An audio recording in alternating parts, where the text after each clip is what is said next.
어느 날 아침 잠에서 깨어 이메일을 확인했는데 23andMe 회사에서 보낸 메시지가 당신을 섬뜩하게 만든다고 상상해 보십시오. 제목은 혈통 보고서에 대한 중요 업데이트였습니다. 손을 떨며 이메일을 열었더니 전체 유전자 분석 결과가 삭제되어 있었습니다. 설명도 사과도 없었습니다. 그저 사라진 것입니다. 이제 같은 날 아침 전 세계의 22명의 다른 사람들이 정확히 동일한 메시지를 받는다고 상상해 보십시오. 이 23명의 사람들에게는 한 가지 공통점이 있었습니다. 그들의 DNA 보고서에는 존재해서는 안 될 무언가가 포함되어 있었던 것입니다. 그것은 그들의 조상들이 완전히 인간이 아니었다는 것을 암시하는 무언가였습니다. 이것은 공상과학 소설이 아닙니다. 인터넷 깊은 곳에서 끌어낸 음모론도 아닙니다. 이것은 2016년과 2018년 사이에 발생한 문서화된 현상이며 회사는 결코 만족스러운 설명을 제공하지 않았습니다. 디지털 망각 속으로 보고서가 사라진 23명의 피해자들은 답변보다 더 많은 질문을 안고 남겨졌습니다. 일부는 공개적으로 이야기했습니다. 다른 일부는 완전히 대중의 시야에서 사라졌습니다. 그리고 소수의 사람들은 너무 크게 말하면 어떤 일이 일어날지 두려워서 암호화된 포럼에서 조용히 그들의 이야기를 공유했습니다.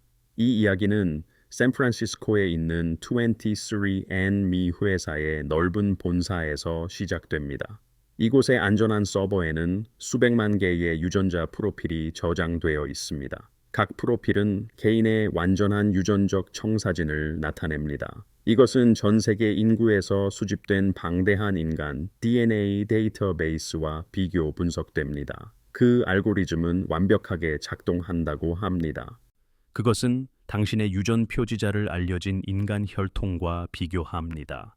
수천 년 전으로 거슬러 올라가 당신의 조상을 추적합니다. 당신이 일부 아일랜드인인지, 일부 일본인인지, 일부 나이지리아인인지를 알려줍니다. 그것은 당신의 고대 이주 패턴, 네안데르탈인 퍼센트, 유전적 건강 위험을 드러냅니다.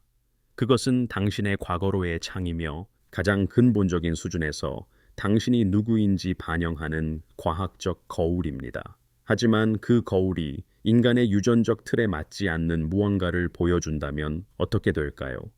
알려진 어떤 인간 집단, 알려진 어떤 인간 조상, 또는 알려진 어떤 인간 친척과도 일치하지 않는 유전적 서열을 알고리즘이 마주친다면 어떻게 될까요? 인간 진화에 대해 우리가 아는 모든 것에 따르면 존재해서는 안 되는 요소들이 당신을 정의하는 코드에 포함되어 있다면 어떻게 될까요? 23명의 사람들에게 이것은 가상 질문이 아니었습니다. 그것은 그들의 현실이 되었습니다. 그들이 알게 된 것을 처리하기 시작하기도 전에, 다른 의견을 구하거나 설명을 요구하기도 전에 그들의 보고서는 지워졌습니다. 삭제되었습니다. 마치 존재하지 않았던 것처럼 서버에서 완전히 지워진 것입니다.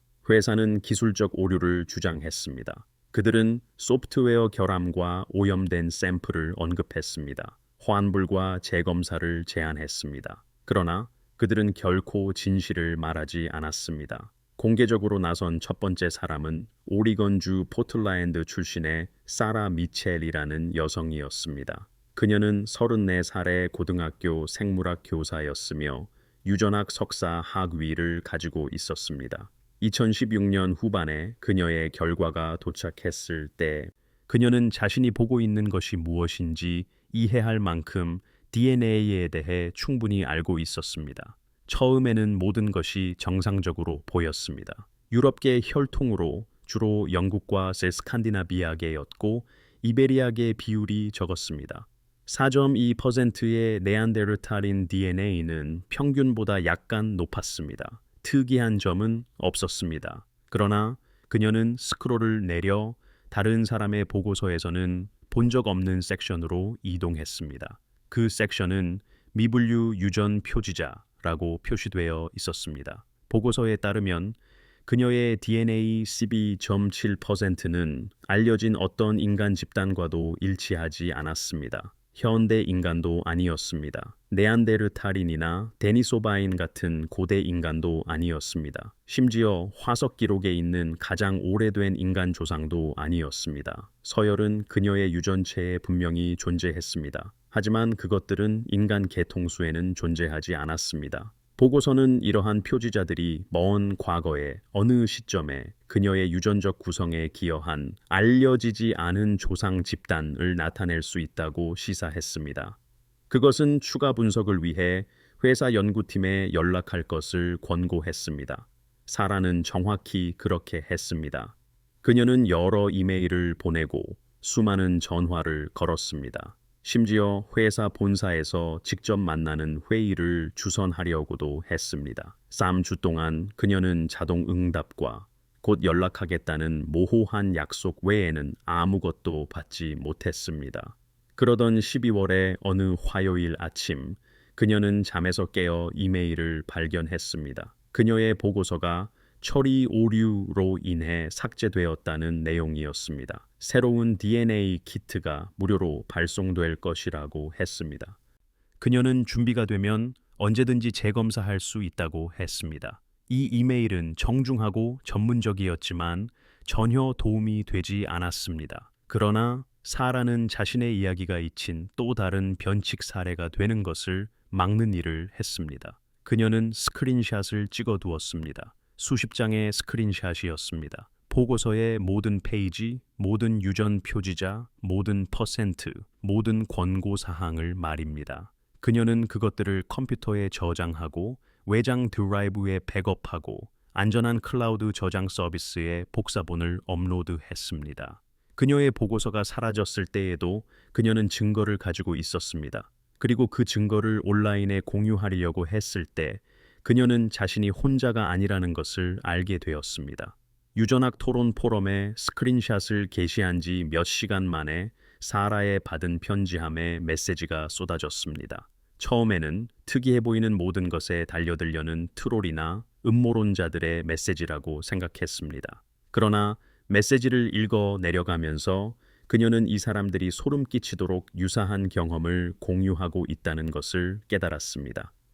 다른 이름, 다른 장소, 다른 미분류, DNA 퍼센트였지만 기본적인 이야기는 동일했습니다. 그들은 비인간 조상을 나타내는 보고서를 받았습니다. 그들은 답변을 얻으려 노력했습니다. 그들의 보고서는 삭제되었습니다. 한 메시지는 텍사스 주 오스틴의 소프트웨어 엔지니어인 마코스 첸에게서 왔습니다. 그의 보고서는 18.3%의 미분류 표지자를 보여주었습니다. 그는 아시아계와 유럽계의 혼혈이었으며 사라처럼 그의 초기 혈통 분석은 완전히 정상적으로 보였습니다. 그러나 상세 분석에는 똑같이 문제가 되는 섹션, 알려지지 않은 조상 집단에 대한 똑같은 시사가 숨어 있었습니다. 마커스는 사라보다 더 나아갔습니다. 그는 보고서가 삭제되기 전에 원본 데이터 파일을 추출했습니다. 그것은 수백만 개의 유전 표지자를 가장 기본적인 형태로 담고 있는 방대한 텍스트 문서였습니다. 그는 여전히 그것을 가지고 있었습니다. 그리고 그는 공유할 의사가 있었습니다. 또 다른 메시지는 스웨덴 시골에 사는 잉그리드 요한슨이라는 여성에게서 왔습니다. 그녀의 미분류 퍼센트는 6.8%로 더 낮았습니다. 그러나 그녀의 이야기에는 사라의 피부에 소름이 돋게 하는 세부 사항이 포함되어 있었습니다. 보고서가 삭제되기 전에 그녀는 23andMe의 연구 부서에서 왔다고 주장하는 사람으로부터 전화를 받았습니다. 발신자는 그녀의 가족력, 건강, 생활 방식에 대해 자세한 질문을 했습니다. 발신자는 특히 그녀에게 특이한 능력, 설명할 수 없는 경험, 다른 조상에 대한 가족 전설이 있는지에 관심을 가졌습니다. 잉그리드는 할머니가 그들의 혈통이 옛 신들의 축복을 받았고 조상들이 별에서 왔다는 이야기를 들려주곤 했다고 솔직하게 언급했습니다. 발신자는 그녀에게 감사하며 곧 소식을 듣게 될 것이라고 약속했습니다. 3일 후 그녀의 보고서는 사라졌습니다. 더 많은 사람들이 나타나면서 하나의 패턴이 드러나기 시작했습니다. 보고서가 삭제된 23명의 사람들은 무작위가 아니었습니다. 그들은 풍부한 신화적 전통을 가진 특정 지리적 지역 출신이었습니다. 그들은 다른 세상의 조상에 대해 이야기하는 구전 역사를 가진 가족 출신이었습니다. 그들은 민속과 전설이 항상 특별하고 다르며 평범한 인간 경험을 넘어서는 무언가에 의해 촉촉이 젖어 있었다고 표시했던 혈통 출신이었습니다. 사라는 수대에 걸쳐 스코틀랜드 고지대에 살았던 켈트족 후손이었습니다.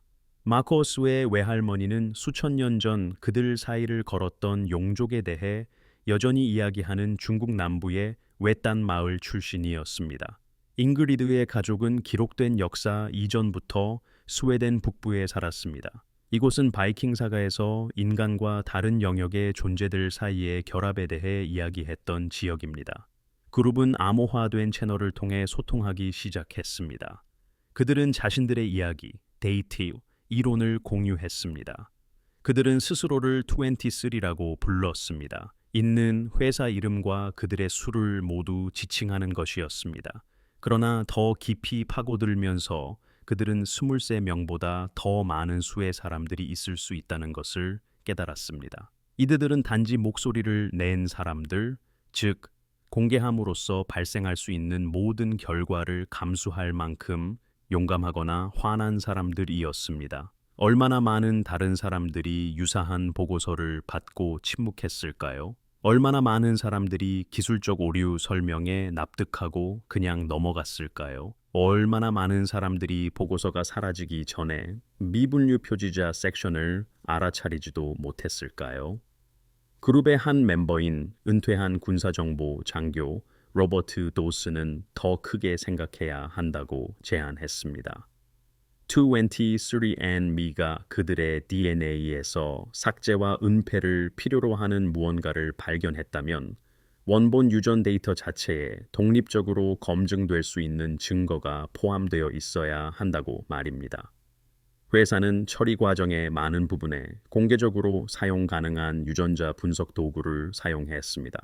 적절한 전문 지식을 가진 사람이 일부 멤버들이 저장해 둔 원본 데이터 파일을 분석할 수 있다면 원래 보고서가 시사했던 바를 확인할 수 있을 것입니다. 그들은 미분류 표지자가 실제임을 증명할 수 있을 것입니다. 로버트는 도움을 줄 수 있는 사람을 알고 있었습니다. 엘레나 로드리게스 박사님이라는 전산 생물학자로 주요 대학교에서 일하면서 부업으로 개인 컨설팅 업무를 병행하고 있었습니다. 엘레나는 고대 인간 DNA, 멸종된 인간 종의 유전적 유산, 현대 인구에서 고대 DNA를 식별하는 데 사용되는 방법에 대한 논문을 발표했습니다. 누군가 그들의 원본 데이터를 보고 그들이 실제로 무엇을 다루고 있는지 말해줄 수 있다면 그 사람은 바로 그녀였습니다. 로버트는 그녀에게 연락했습니다. 엘레나는 처음에는 회의적이었습니다. 어떤 훌륭한 과학자라도 그랬을 것입니다. 그러나 로버트가 그녀에게 마케우스의 원본 데이터 파일을 보내고 23andme가 주장하는 발견 내용을 설명했을 때 그녀의 과학적 호기심이 회의론을 압도했습니다. 그녀는 살펴보는데 동의했습니다. 다음 6주 동안 엘레나가 발견한 것은 23 그룹이 믿고 있던 모든 것을 입증하거나 그들이 거대한 오해의 희생자임을 밝혀낼 것이었습니다. 그녀는 엄격한 과학적 방법론으로 데이터에 접근했습니다. 그것을 여러 분석 파이프라인을 통해 실행하고 사용 가능한 모든 주요 인간 유전 데이터베이스와 비교했습니다. 또한 고대 DNA를 전문으로 하는 동료들과 상의했습니다. 그녀는 오염, 서열 오류 또는 이상 표지자를 설명할 수 있는 어떠한 기술적 설명도 찾았습니다. 그녀는 아무것도 찾지 못했습니다. 데이터는 깨끗했습니다. 서열은 실제였습니다. 그리고 그것들은 전례 없는 것이었습니다. 엘레나 로드리게스 박사님은 15년 동안 인간 유전학을 연구했습니다. 그러나 그녀의 교육이나 경험 중 어떤 것도 마커스 첸의 DNA에서 발견한 것에 대비하게 해주지 못했습니다. 미분류 표지자는 오류가 아니었습니다. 오염도 아니었습니다. 그것들은 합법적인 유전 서열이었습니다. 네안데르탈인이나 데니소바인의 DNA가 고대 이종 교배를 통해 현대 인간 집단에 통합된 것과 같은 방식으로 유전체에 통합된 것으로 보였습니다. 그러나 이러한 서열들은 알려진 어떤 인간 조상에서도 온 것이 아니었습니다. 그것들은 완전히 다른 무언가에서 온 것이었습니다. 엘레나의 첫 번째 본능은 자신이 아직 발견되지 않은 고대 인간 종의 DNA를 보고 있다고 가정하는 것이었습니다. 아마도 고립되어 살다가 멸종하기 전에 현대 인간과 이종 교배를 한 집단일 수 있었습니다. 이런 일은 전에도 있었습니다. 데니소바이는 2010년에 시베리아 동굴에서 발견된 작은 손가락 뼈를 통해 처음 발견되었습니다. 그들의 DNA는 예언대 아시아 및 오세아니아 인구의 조상에 기여한 이전에 알려지지 않은 인간 계통수의 한 가지를 드러냈습니다. 아마도 이러한 미분류 표지자들은 또 다른 그러한 발견, 즉 식별되기를 기다리는 또 다른 유령 집단을 나타낼 수 있었습니다. 엘레나가 데이터를 더 깊이 파고들수록 그 설명은 설득력을 잃기 시작했습니다. 그 염기 서열들은 네안데르탈인이나 데니소바인의 DNA가 알려진 인간 DNA와 다른 방식과는 달랐습니다. 그것들은 훨씬 더 먼 진화적 관계를 시사하는 근본적인 방식으로 달랐습니다. 미분류 마커들을 다른 영장류, 즉 침팬지, 보노보, 고릴라의 유전체와 비교했을 때 그녀는 의미 있는 일치를 찾지 못했습니다. 엘레나는 다른 포유류, 다른 척추동물, 심지어 완전히 다른 생명체의 유전체까지 검색을 확장했습니다. 유사성의 파편들이 발견되었지만 그것으로 전체적인 그림을 설명할 수는 없었습니다. 엘레나가 이러한 염기 서열 일부의 기능적 특성을 분석했을 때 가장 충격적인 발견이 나왔습니다. DNA는 단순히 무작위적인 문자열이 아닙니다. 유전체의 각기 다른 부분들은 저마다 다른 목적을 가집니다. 일부는 단백질을 코딩합니다. 일부는 유전자가 언제 어디서 활성화되거나 비활성화될지 조절합니다. 일부는 염색체를 함께 묶어주는 구조적 역할을 합니다. 일부는 고대 바이러스 감염의 잔재이며 수백만 년 동안 전해 내려온 유전적 화석입니다. 엘레나는 그 특징과 유전체 내 위치를 기반으로 어떤 유형의 염기 서열을 보고 있는지 식별할 수 있었습니다. 그리고 미분류 마커들에서 그녀가 발견한 것은 쉽게 분류할 수 없었습니다. 일부 염기 서열은 단백질을 코딩하는 것으로 보였습니다. 그러나 그것은 자연에서 발견되는 어떤 단백질과도 달랐습니다. 엘레나는 컴퓨터 모델링을 사용하여 이 단백질들이 어떻게 생겼고 무엇을 할 수 있을지 예측했습니다. 그 결과는 기이했습니다. 일부는 신경 기능을 향상시키도록 설계된 것처럼 보였습니다. 이는 뇌 효율성이나 정보 처리 속도를 잠재적으로 높일 수 있었습니다.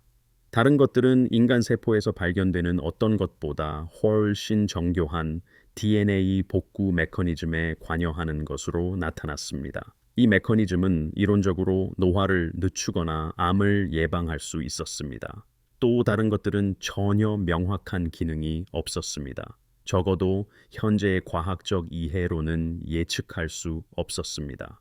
그것들은 존재했고 활성화되어 있었습니다. 그러나 그 목적은 미스터리로 남아 있었습니다. 엘레나는 로버트 도슨에게 자신의 예비 조사 결과를 공유했습니다. 그녀는 결정적인 결론을 내리기 전에 더 많은 샘플을 분석해야 한다고 강조했습니다. 아무리 변칙적이라 할지라도 하나의 데이터 세트로는 인간 진화에 대해 과학이 알고 있는 모든 것을 뒤집기에 충분하지 않았습니다. 그녀는 23명의 다른 구성원들에게서도 동일한 마케오가 나타나는지 확인해야 했습니다. 그녀는 이것이 마커스의 유전체에만 있는 독특한 특성이 아님을 확인해야 했습니다. 로버트는 그룹과 협력했습니다. 그리고 2주 이내에 엘레나는 보고서가 삭제된 7명의 개인으로부터 원본 데이터 파일을 확보했습니다. 그 결과는 일관적이었습니다. 7명 모두에게서 미분류 마케오가 나타났습니다. 하지만 정확한 염기 서열과 비율은 달랐습니다. 사라 미첼의 12.7%는 마커스의 18.3%와는 다른 비인간 DNA 조합을 나타냈습니다. 잉그리드 요한손의 6.8%에는 사라나 마커스에게는 없는 마커들이 포함되어 있었습니다. 그러나 특정한 핵심 염기 서열은 모두에게서 나타났습니다. 이는 이 마커들을 제공한 조상 집단을 정의하는 유전적 특징처럼 보였습니다. 그들은 모두 공통의 비인간 조상을 공유하는 것 같았습니다. 하지만 그 조상은 그들의 다양한 혈통에서 다른 농도로 존재했습니다. 엘레나는 모든 것을 바꿀 결정을 내렸습니다. 그녀는 자신의 연구 결과를 공개하기로 결정했습니다. 이는 수개월 또는 수년이 걸리는 전통적인 과학 채널이 아닌 방식이었습니다. 누구나 접근할 수 있도록 온라인에 상세한 기술 보고서를 게시하는 것이었습니다. 그녀는 그것이 자신의 전문적 명성을 손상시킬 것을 알고 있었습니다. 그녀는 동료들이 자신을 선정주의적이라고 인터넷 명성을 위해 과학적 엄격함을 버렸다고 비난할 것을 알고 있었습니다. 그러나 그녀는 이 발견이 사실이라면 그 의미는 너무 중요하다고 또한 알고 있었습니다. 만약 이 사람들이 정말로 알려지지 않은 비인간 출처의 DNA를 가지고 있다면 이는 더욱 그러했습니다. 이러한 내용은 학술적 유료 접근이나 기관의 문지방 뒤에 숨기기에는 너무 중요했습니다. 그 보고서는 2017년 9월의 금요일 저녁에 발표되었습니다. 월요일 아침까지 그것은 5만 번 이상 다운로드되었습니다. 그 주말까지 주류 언론 매체들은 현대 인간에게서 비인간 조상의 증거를 발견했다고 주장하는 논란의 유전학자에 대한 기사를 내보냈습니다. 엘레나는 뉴스 프로그램, 팟캐스트, 라디오 쇼에 출연하도록 초청받았습니다. 그녀는 대부분의 초대를 거절했습니다. 그러나 공정하고 철저한 보도로 명성이 있는 한 과학 기자와의 긴 인터뷰에는 응했습니다. 그 인터뷰에서 엘레나는 자신의 분석 한계를 신중하게 강조했습니다. 그녀는 수십억 명의 인간 중에서 8개의 샘플을 살펴보았습니다. 그녀는 일반 인구에서 이 마커들이 얼마나 흔한지 단정할 수 없었습니다. 그녀는 그것들이 어디에서 왔는지 또는 무엇을 의미하는지 명확하게 말할 수 없었습니다. 그녀가 말할 수 있었던 것은 자신이 조사한 데이터에 인간 진화에 대한 현재의 이해와 맞지 않는 유전적 염기 서열이 포함되어 있다는 것이었습니다. 또한 이 염기 서열들은 오염이나 기술적 오류의 인공물이 아니라 실제인 것으로 보였습니다. 그녀는 더 많은 연구, 독립적인 검증, 그리고 유전자 검사 회사들이 고객의 DNA에서 무엇을 발견하고 있는지에 대한 투명성을 요구했습니다. 23andMe의 반응은 빠르고 예측 가능했습니다. 그들은 어떤 고객의 DNA에서도 비인간 조상의 증거를 발견한 적이 없다고 단호하게 부인하는 성명을 발표했습니다. 그들은 모든 유전자 보고서가 과학적으로 검증된 방법과 광범위한 참조 데이터베이스를 기반으로 한다고 말했습니다. 그들은 고객 보고서에 나타났을 수 있는 모든 변칙적인 결과는 이후 수정된 소프트웨어 결함 때문이라고 시사했습니다. 그들은 정확성과 고객 프라이버시에 대한 자신들의 약속을 강조했습니다. 그들은 23건의 보고서 삭제에 대해서는 언급하지 않았습니다. 그들은 왜 특정 고객들이 표적이 되었는지 설명하지 않았습니다. 그들은 독립적인 연구소를 사용하여 발견 사항을 확인하거나 반박하기 위해 그 개인들을 재검사하겠다고 제안하지 않았습니다. 그들은 단순히 부인하고 회피하며 넘어갔습니다. 그러나 이야기는 사라지지 않았습니다. 인터넷은 잊지 않았고 23명의 사람들은 그것을 포기할 생각이 없었습니다. 그들에게는 증거가 있었고 전문가 분석이 있었으며 서로가 있었습니다. 더 중요하게도 그들은 이제 대중과 과학계의 관심을 받게 되었습니다. 과학계가 원하든 원치 않든 말입니다. 더 이상 그들의 DNA에서 특이한 것이 발견되었는지 여부가 질문이 아니었습니다. 그 질문은 그것이 무엇을 의미하고 어디에서 왔는가였습니다. 그리고 그 질문에 답하기 위해 그들은 유전학을 넘어 과학을 넘어 역사, 신화의 영역을 들여다봐야 했습니다. 또한 인류의 기원이 누구도 감히 상상했던 것보다 훨씬 더 기할 수 있다는 불편한 가능성도 고려해야 했습니다. 만약 유전적 증거가 현대 인류가 비인간 출처의 DNA를 가지고 있음을 시사한다면 다음 논리적인 질문은 이것이 언제 어떻게 교배되었는가였습니다. 문서로 기록된 인류 역사는 약 5천년 전으로만 거슬러 올라갑니다. 그러나 해부학적으로 현대 인간은 적어도 20만 년 동안 존재해 왔습니다. 그리고 호모 속의 우리 조상들은 200만 년 이상 존재해 왔습니다. 있는 수많은 사건들이 어떤 기록도 남기지 않고 발생할 수 있었던 엄청난 시간의 간극을 남깁니다. 하지만 구전 전통, 신화, 그리고 고고학적 변칙들은 그러한 고대 사건들의 기억을 보존할 수 있습니다. 이는 수많은 세대에 걸쳐 전해 내려오는 이야기에 암호화되어 있을 수 있습니다. 지구상의 모든 문화권에는 인류의 기원에 대한 전설이 있습니다. 그리고 많은 전설들이 흥미로운 공통점을 공유합니다.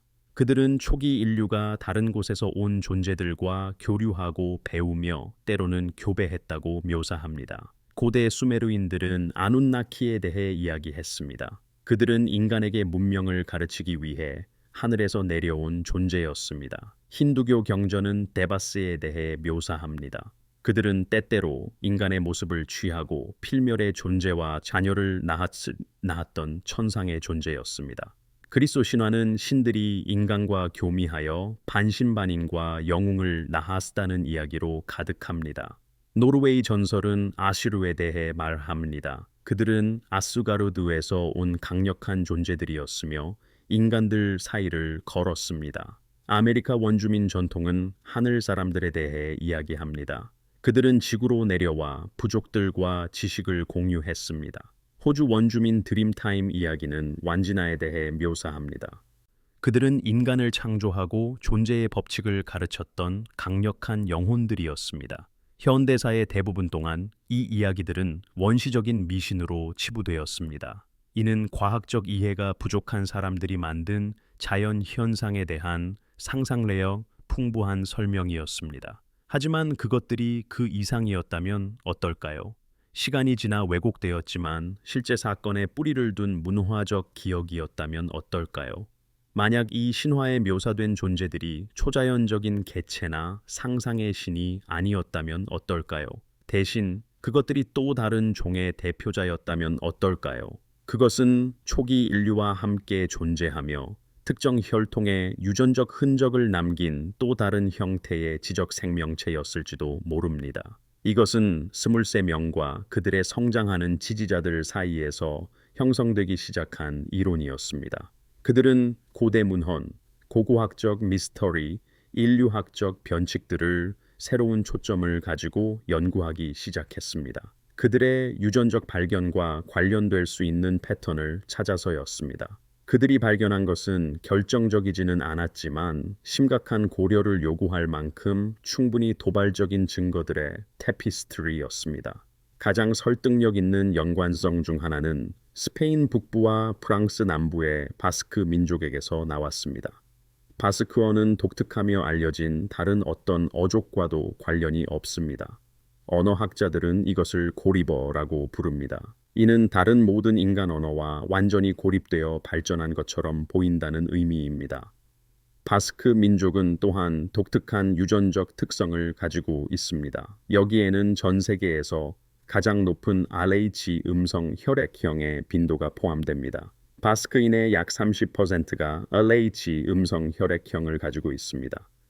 이는 일반 유럽 인구의 약 15%와 비교되며 아프리카와 아시아 인구에서는 훨씬 낮은 비율입니다. RH 음성 혈액형은 수십 년 동안 논쟁의 대상이 되어 왔습니다. RH 인자는 대부분의 인간과 모든 다른 영장류의 적혈구 표면에서 발견되는 단백질입니다. 그것의 존재는 유전학에 의해 결정됩니다. 그리고 우성 유전자는 RH 양성 혈액형을 생성합니다. 과학자들을 당혹스럽게 했던 질문은 열성 RH 음성 유전자가 어디에서 왔는가 하는 것이었습니다. 만약 그것이 인간에게서 진화했다면 왜 우리는 그것을 우리의 가장 가까운 영장류 친척에게서는 볼 수 없을까요? 그리고 왜 그것은 특정 인구 집단, 특히 유럽 혈통의 사람들에게 집중되어 있을까요? 23명 중 한 명인 캐서린 뒤보아라는 여성은 바스크 혈통이었고 RH 음성 혈액형을 가지고 있었습니다. 그녀의 미분류 유전적 마커 비율은 14.9%였습니다. 이는 그룹 내에서 가장 높은 비율 중 하나였습니다. 엘레나 로드리게스가 캐서린의 원본 데이터를 검토했을 때 그녀는 많은 비인간 염기 서열이 혈액형 특성을 결정하는 유전자 근처에 위치한다는 것을 발견했습니다. 그 상관관계는 우연일 수도 있었습니다. 그러나 그것은 흥미로운 가능성을 제기했습니다. RH 음성 혈액형이 미분류 마커들을 제공한 동일한 비인간 조상 집단과 연결될 수 있을까요? 바스크 민족 자신들도 이 이론을 뒷받침하는 듯한 전설을 가지고 있습니다. 그들의 전통적인 이야기에 따르면 그들의 조상들은 아틀란티스에서 왔습니다. 그것은 플라톤이 묘사한 전설적인 섬 문명으로 수천 년 전에 파도 아래로 가라앉았다고 전해집니다. 주류 고고학은 아틀란티스를 순수한 허구 또는 테라 화산 폭발과 같은 실제 재난의 왜곡된 기억으로 일축합니다. 그러나 바스크 전설은 놀라운 일관성을 가지고 지속됩니다. 그들은 자신들의 조상을 파괴된 위대한 문명에서 온 피난민으로 묘사합니다. 이들은 고대 지식과 주변 민족들과 구별되는 혼합 유산을 지닌 사람들이었습니다. 비정상적인 혈통 표지자가 나타난 또 다른 지리적 집중 지역은 동아시아였습니다. 특히 중국, 티베트, 몽골 지역에서 그러했습니다. 23 멤버 중 여러 명이 이 지역의 조상을 가지고 있었습니다. 그들의 가족 역사에는 용이나 천상의 황제 또는 불멸의 현자로부터 내려온 혈통에 대한 언급이 포함되어 있었습니다. 중국 신화에서 용은 죽여야 할 괴물이 아닙니다. 용은 지혜, 장수, 그리고 신성한 권위와 관련된 자비롭고 강력한 존재입니다. 중국 황제들은 자신들의 통치를 정당화하기 위해 용 조상으로부터의 혈통을 주장했습니다. 용의 혈통 개념은 매우 진지하게 받아들여졌습니다. 어떤 가문이 이러한 유산을 주장할 수 있는지 추적하기 위해 광범위한 족보 기록이 보관되었습니다. 마크오스 첸의 가족 기록은 1000년 넘게 스촨성에 거주했던 한 시족으로 거슬러 올라갔습니다. 가족 역사에 따르면 그들은 한나라 시대에 살았던 현자의 후손이었습니다.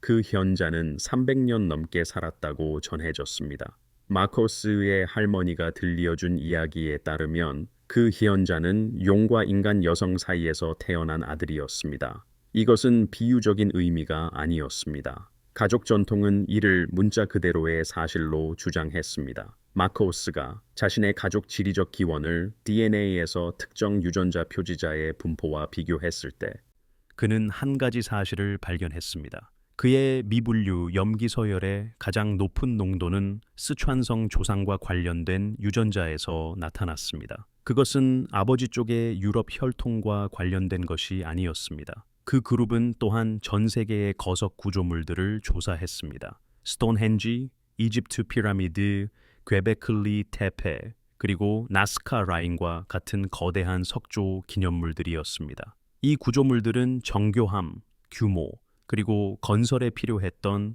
명백한 기술적 정교함으로 고고학자들을 계속 당혹스럽게 만들었습니다. 많은 고대 문헌들은 이 기념물들의 건설을 신들이나 거인들에게 돌렸습니다. 이들은 초인적인 힘과 지식을 가진 존재들이었습니다. 창세기에는 네피림에 대해 언급되어 있습니다. 그들은 하나님의 아들들과 사람의 딸들 사이에서 태어난 자손들이었습니다. 이들은 거인이자 강력한 전사로 묘사되었습니다. 고대 유대교 문헌인 에녹서는 이에 대해 더 자세히 설명합니다. 타락한 천사들, 즉 파수꾼들이 지구로 내려와 인간 여성들과 결혼했다고 묘사합니다. 그들은 인류에게 금지된 지식, 즉 야금술, 점성술, 그리고 전쟁 무기를 가르쳤습니다. 20 세오리 멤버 중 한 명인 뉴욕 출신의 데이비드 골드스타인은 유대계였습니다. 그의 보고서가 삭제된 후 그는 에녹서에 매료되었습니다. 그의 미분류 표지자 비율은 9.3%였습니다. 그는 자신의 유대계의 조상이 고대 히브리 문헌에 묘사된 네피림 혈통과 관련이 있을지 궁금해했습니다. 그가 이 이론을 그룹과 공유했을 때 다른 사람들은 전 세계 문화권에 비슷한 이야기들이 존재한다고 지적했습니다. 그 유리수인들에게는 티탄과 거인들이 있었습니다. 노르드인들에게는 요툰이 있었습니다. 아메리카 원주민들에게는 거대한 식인종 이야기가 있었습니다. 폴리네시아 전설은 키가 크고 강력한 존재들에 대해 언급했습니다. 그들은 배를 타고 와서 현재 주민들 이전의 섬에 정착했다고 합니다. 이 모든 이야기들이 동일한 현상을 가리키고 있었을까요? 외계에서 왔든 차원 간에 존재했든 혹은 단순히 지구 진화 계통에서 지금은 멸종된 가지였든 초기 인류와 이종 교배하여 유전적, 문화적 유산을 남긴 광범위한 존재의 집단이 있었을까요?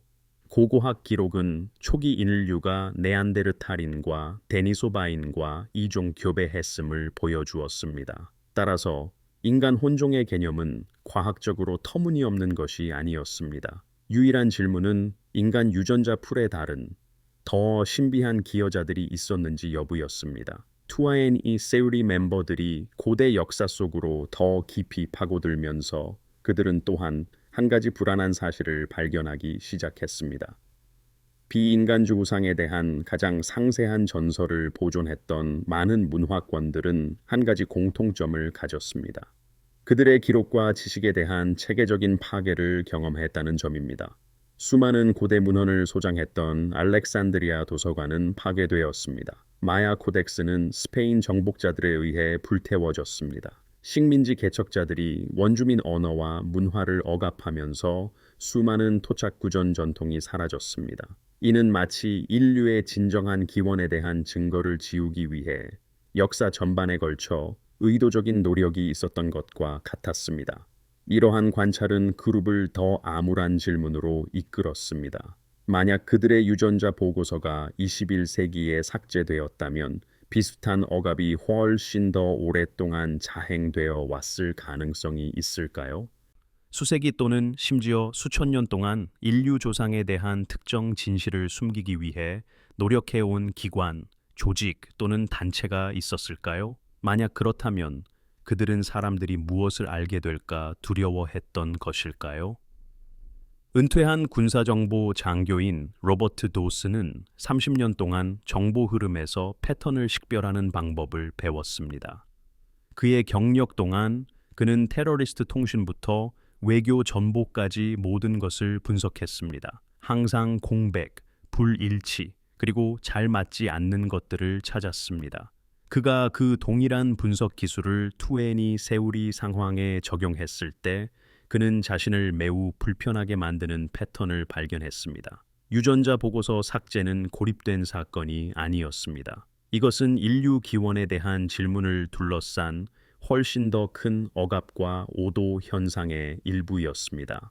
로버트는 과학계 자체부터 시작했습니다. 그는 주류 인류학과 유전학이 인간 진화에 통용된 서사에 맞지 않는 주장들을 어떻게 다루는지 살펴보았습니다. 그가 발견한 것은 일반적으로 견고하고 자정 능력이 있었지만 중요한 맹점들을 가진 시스템이었습니다. 이는 진정으로 비정상적인 증거에 관한 것이었습니다.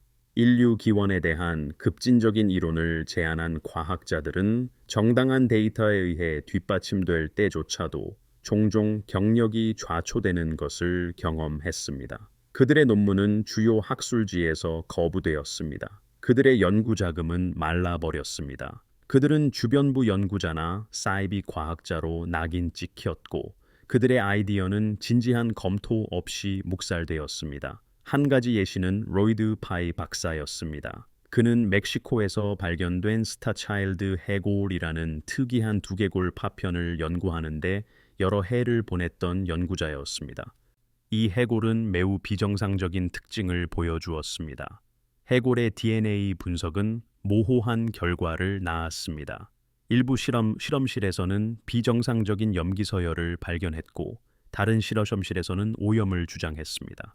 파인은 그 해골이 비인간적인 것과 혼합된 인간 혼종을 나타낼 수 있다고 주장했습니다. 그는 주류 과학계로부터 널리 조롱받았습니다. 그가 2013년에 사망했을 때 그 해골은 대중의 시야에서 사라졌고 현재 그 행방은 알려져 있지 않습니다. 로버트는 그 해골이 20 멤버들의 DNA에 있던 것과 같은 종류의 미분류 표지자를 포함하고 있었는지 궁금해 했습니다. 또 다른 사례는 멜바 케첨 박사와 관련이 있었습니다. 그녀는 수의학 유전학자로서 논란이 많은 연구를 발표했습니다. 그녀는 북미에서 미지의 호미닌 종, 즉 흔히 빅푸트 또는 사스쿼치라고 알려진 존재의 DNA 증거를 발견했다고 주장했습니다. 2013년에 발표된 케첨의 연구는 한 가지 사실을 보고했습니다. 현대 인간과 미지의 영장류 종 사이의 혼종으로 보이는 핵 DNA를 발견했다는 것이었습니다. 과학계는 그 연구를 결함이 있고 신뢰할 수 없다고 일축했습니다. 방법론적 문제와 결론의 불가능성을 지적했습니다. 그러나 로버트는 23andMe도 자신들의 비정상적인 발견을 묵살할 때 방법론적 문제에 대해 유사한 주장을 했다는 점에 주목했습니다. 케첨이 인간 혼종 집단의 실제 증거를 발견했지만 회의론자들로부터 자신의 연구를 방어할 제도적 지원이 부족했던 것일까요? 이러한 패턴은 학계 너머로 확장되었습니다. 로버트는 수많은 고고학적 발견 사례들을 찾아냈습니다. 이것들은 인류 역사의 통념적인 연대기를 도전하는 것처럼 보였습니다.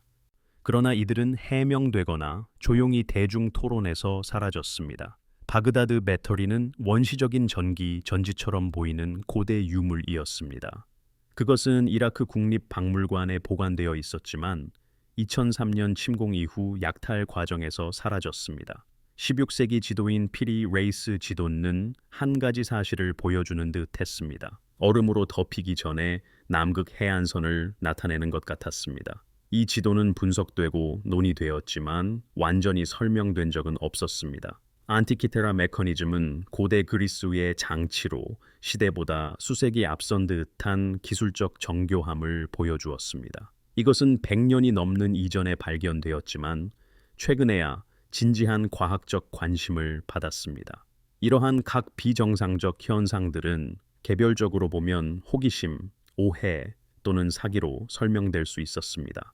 그러나 이들을 종합해보면 표준적인 서사가 허용하는 것보다 훨씬 더 복잡하고 신비로운 인류 역사를 시사했습니다. 연구자들이 이러한 비정상적 현상에 대해 너무 깊이 파고들 때마다 저항에 부딪혔습니다. 그들이 주류 이해를 근본적으로 도전하는 이론을 제안하는데 너무 가까워질 때도 마찬가지였습니다. 때로는 그 저항이 단순히 과학적 회의주의였는데 이는 건강하고 필요한 것이었습니다. 그러나 때로는 그것이 더 체계적이고 의도적인 것처럼 보였습니다. 마치 특정 질문들이 던져져서는 안 되는 것처럼 말입니다.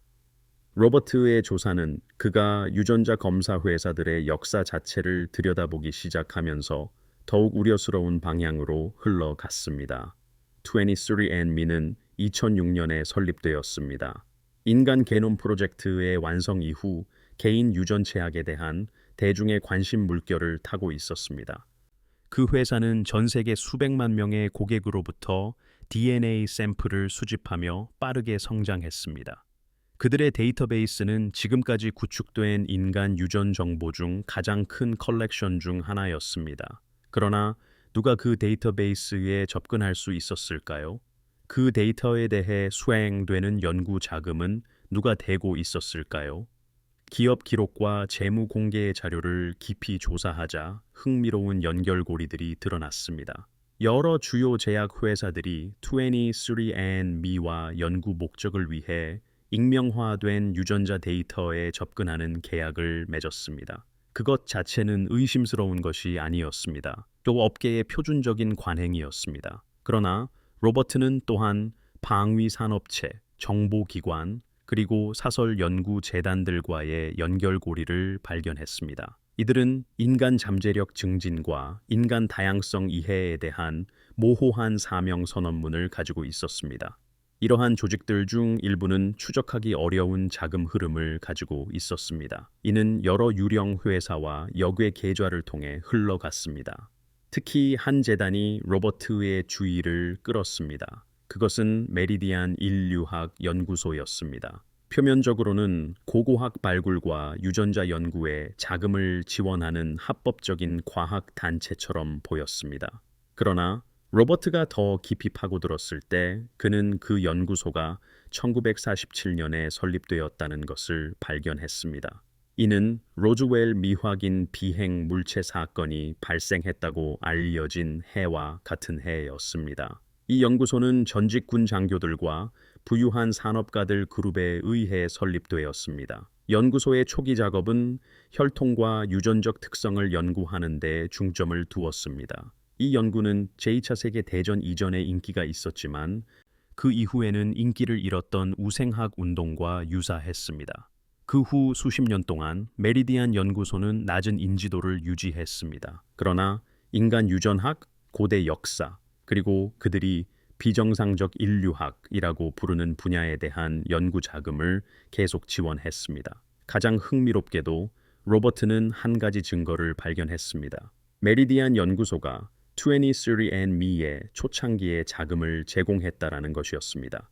그 시기는 회사가 아직 투자자를 찾고 고객 기반을 구축하고 있을 때였습니다. 이러한 재정적 관계는 규제기관 서류에 공개되었지만 언론의 주목은 받지 못했습니다. 이것은 완전히 합법적이었고 수많은 투자자 중 한 명일 뿐이었습니다. 그러나 그것은 한 가지 연결고리를 확립했습니다. 비인간 조상을 보여주는 보고서를 삭제했던 유전자 검사 회사와 70년 동안 특이한 혈통을 연구해 온 조직 사이의 연결고리였습니다. 로버트는 자신의 연구 결과를 그룹과 공유했습니다. 반응은 엇갈렸습니다. 일부 구성원들은 우연일 수도 있는 패턴과 연결을 보며 음모론의 영역으로 빠져들고 있다고 느꼈습니다. 다른 구성원들은 로버트의 연구가 더 큰 음모가 진행되고 있다는 의심을 입증한다고 생각했습니다. 유전학자 엘레나 로드리게스는 증명할 수 없는 주장을 하는 것에 대해 신중해야 한다고 경고했습니다. 유전 데이터는 확실한 과학적 사실이었습니다.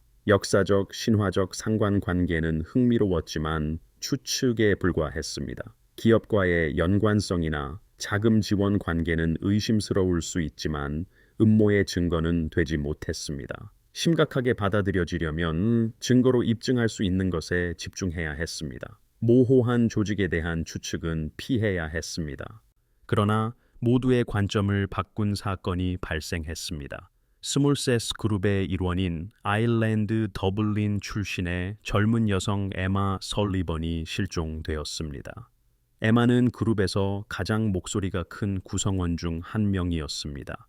그녀는 대한 언론 매체와 인터뷰를 했습니다. 삭제된 자신의 보고서와 DNA에 있는 미분류 표지자에 대해 소셜미디어에 정기적으로 게시했습니다. 그녀는 또한 사설 연구소에서 독립적인 유전자 검사를 받을 계획이라고 언급했습니다. 이는 스몰셋 앤드미 시스템 외부에서 결과를 확인하기 위함이었습니다. 그룹이 에마에게서 받은 마지막 연락은 메시지였습니다. 그녀는 연구소에 자신의 DNA 샘플을 우편으로 보냈다고 말했습니다. 3-4주 안에 결과가 나올 것이라고 했습니다. 그것은 2017년 10월의 일이었습니다.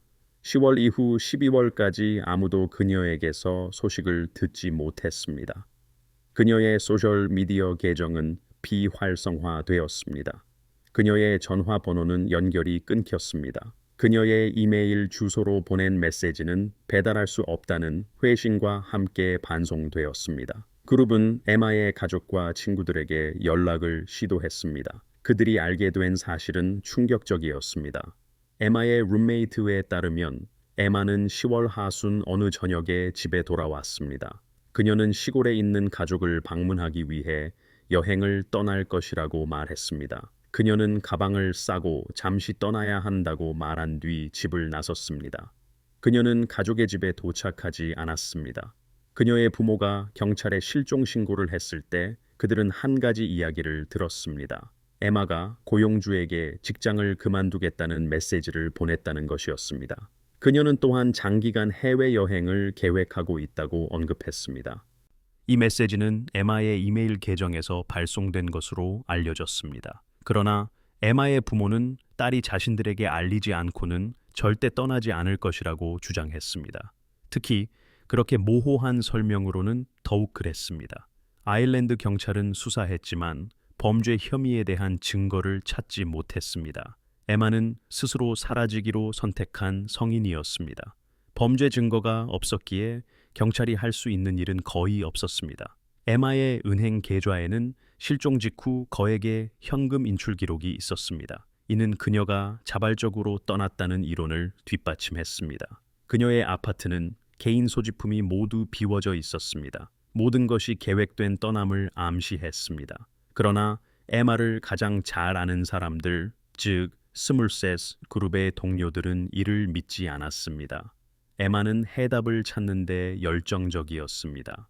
그녀는 독립적인 유전자 검사에 대해 기대가 컸습니다. 그녀는 모든 것을 버리고 사라질 계획이라는 어떠한 징후도 보이지 않았습니다. 에마의 실종은 그룹에 오싹한 느낌을 주었습니다. 이것이 정말 단순한 우연이었을까요? 에마는 자신의 유전자 연구 결과와 무관하게 어떤 개인적인 위기를 겪었던 것일까요? 아니면 그녀를 위협으로 여기는 어떤 존재나 상황에 우연히 맞닥뜨린 것일까요?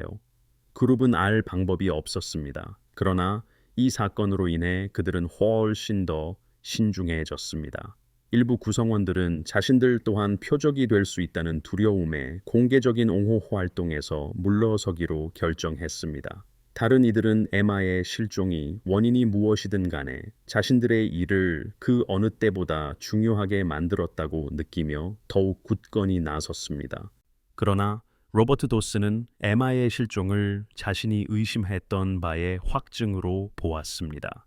인간 개체군 내의 비인간적 유전자 표지자에 대한 정보를 억압하려는 적극적인 노력이 있었습니다.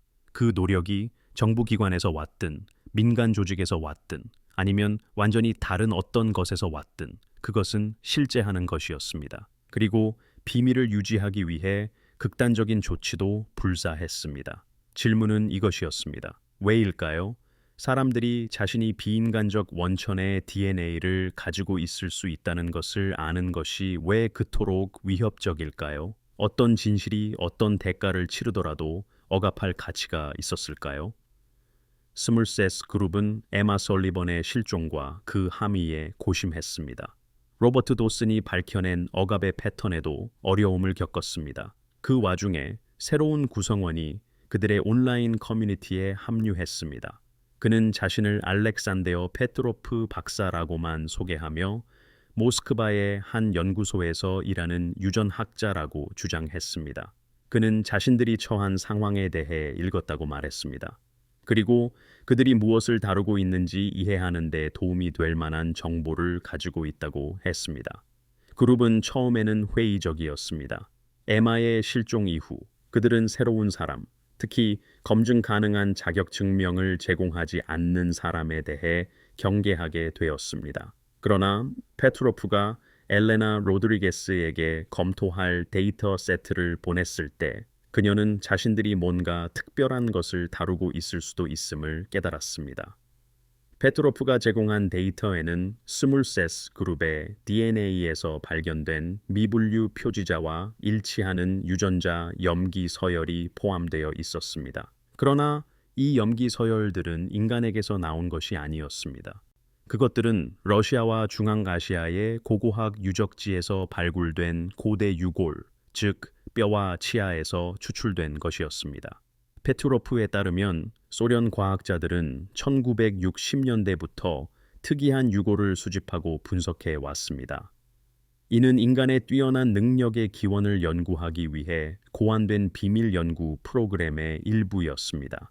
이 프로그램은 비범한 인지 능력이나 강화된 신체적 특성을 가진 사람들의 보고에 대한 유전적 설명을 찾고 있었습니다.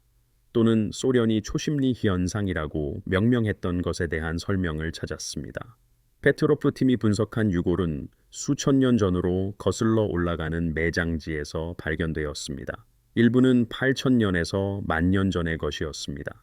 이 매장지에 묻힌 사람들은 정교한 장례 의식을 치렀는데 이는 그들이 어떤 면에서 중요하거나 특별했음을 시사합니다. 소련 연구자들이 뼈에서 DNA를 추출했을 때 그들은 스물셋 그룹이 가지고 있던 것과 같은 종류의 변칙적인 염기 서열을 발견했습니다. 그러나 고대 유골에서는 그 비율이 훨씬 높았으며 때로는 전체 게놈의 40% 또는 50%를 넘어서기도 했습니다. 마치 이 고대 개체들이 어떤 원천이었든 간에 그 원천 개체군에 훨씬 더 가까웠던 것 같았습니다. 페트로프의 연구군은 그가 수렴가설이라고 부르는 이론을 제시했습니다. 이 이론에 따르면 약 10,000년에서 15,000년 전 후기 구석기 시대에 접촉이 있었습니다. 해부학적으로 현대적인 인류와 또 다른 지적 종족 간의 접촉이었습니다. 이 다른 종족은 특정 인간 개체군과 이종 교배했습니다. 페트로프는 더 많은 증거 없이 이를 외계적이거나 차원적이거나 지구적인 존재로 특징짓지 않도록 신중했습니다. 이러한 결합의 혼혈 후손들은 인간 및 비인간 DNA의 혼합을 가지고 있었습니다. 수천 년에 걸쳐 그 비인간 DNA는 순수한 인간 개체군과의 이종 교배를 통해 희석되었습니다. 오늘날에는 이러한 혼합된 혈통을 가진 대부분의 사람들이 비인간 표지자의 작은 비율만을 가지고 있습니다. 이 비율은 상세한 유전자 분석 없이는 알아채기 어려울 정도로 작았습니다. 그러나 이 고대 이종 교배의 유산은 완전히 사라지지 않았습니다. 비인간 DNA는 단순한 무작위 유전적 잡음이 아니었습니다. 이는 기능적 중요성을 가지는 것으로 보였는데 특히 신경 발달, 인지 기능 및 특정 대사 과정과 관련된 유전자에서 그러했습니다. 페트로프의 이론은 역사 전반에 걸쳐 이러한 표지자를 더 높은 비율로 가진 개체들이 특별한 인물들이었을 수 있다고 제시했습니다. 그들은 샤먼, 예언자, 신비주의자 같은 종교적 지도자였을 수 있습니다. 혹은 혁신가나 사회의 지도자였을 수도 있습니다. 그들의 특이한 유전자는 일반 인구와 구별되는 인지적 또는 지각적 능력을 부여했을 수 있습니다. 일부 문화권에서는 이들이 숭배되었습니다. 다른 문화권에서는 그들이 두려움의 대상이 되어 박해를 받기도 했습니다. 그러나 여러 문화권에 걸쳐 일부 혈통은 다르거나 특별하다는 인식이 있었습니다. 그것들은 평범한 인간 본성을 초월한 어떤 것에 의해 영향을 받은 것이었습니다.